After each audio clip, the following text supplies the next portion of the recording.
आज हम आपको बताते हैं शुक्र बृहस्पति युक्ति। देखिए, ये बृहस्पति ग्रह है, ये बृहस्पति की उंगली है और ये शुक्र है और ये हमारी लाइफ लाइन होती है, ये माइंड लाइन होती है।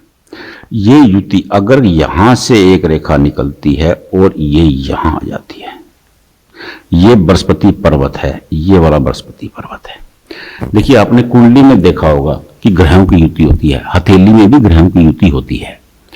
अब युति को समझने की कोशिश करें। देखिए, शुक्र फैशन, पर्सनैलिटी, ये शुक्र से देखा जाता है।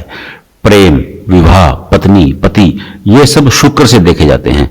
और बृहस्पति से क्या देखा जाता है? बृहस्पति से देखा जाता है शिक्षा, सम्मान, ज्ञान, जमीन, ये सब बृहस्पति के अंदर आता है।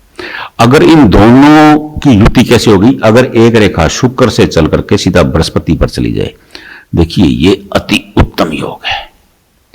क्योंकि देखिए, अब आप पढ़ेंगे लिटरेचर में तो आपका यह आएगा कि जो बृहस्पति थे वो देवों के गुरु थे और शुक्र थे ये राक्षसों के गुरु, दैत्य गुरु थे, राक्षसों के गुरु थे।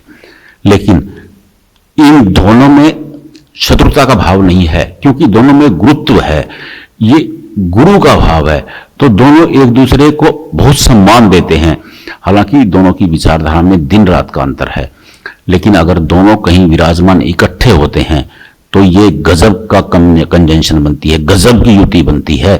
क्योंकि देखिए, ये ऐसे लोगों को अगर ये इकट्ठे मिल जाते हैं तो ऐसे लोगों को बहुत प्रसिद्धि मिलेगी, बहुत ज्यादा प्रसिद्धि मिलेगी, बहुत जमीन जायदाद मिलेगी, बहुत धन लाभ मिलेगा। क्योंकि देखिए, ये भाग्य रेखा की श्रेणी में आएगी।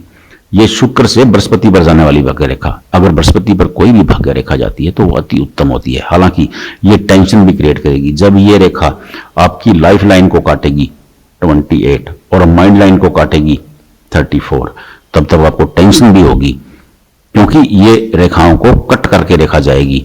लेकिन उसके बाद ये आपके जीवन को चमकाने वाली है। बहुत कम लोगों के हाथ में ये रेखा होती है, क्योंकि ये शुक्र और बृहस्पति की युति है।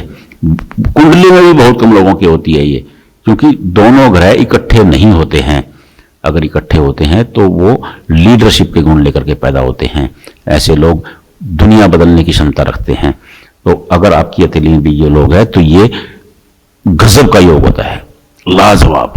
अगर आपकी हथेली में तो मिला करके देख लीजिए। अगर आपके परिवार में किसी की हथेली में, आपके दोस्तों की हथेली में, आपके बच्चों की हथेली में, तो वो चमकने वाला है उसका सितारा। चाहे वो झोपड़पट्टी में पैदा हुआ हो, लेकिन वो चमकेगा। क्योंकि दोनों गुरु मिल गए हैं। ये ब्रह्मांड के दो बड़े गुरु हैं जो आपस में मिले हैं। तो जब ये मिलेंगे तो आप सोच सकते हैं कि जो दो गुरु मिले, जिसमें देवत्व भी है और दैत्य भी है, तो दोनों, क्योंकि देवों के गुण भी हो गए, राक्षसों के गुण भी हो गए, तो ये गजब का योग बनता है। और दोनों गुरु हैं, क्योंकि दोनों तकनीक के माहिर हैं, अपने अपने फील्ड के गुरु हैं, तो उनका प्रभाव आप सहज अंदाजा लगा सकते हैं। आप अपनी हथेली में देख लें, अगर है तो गजब है।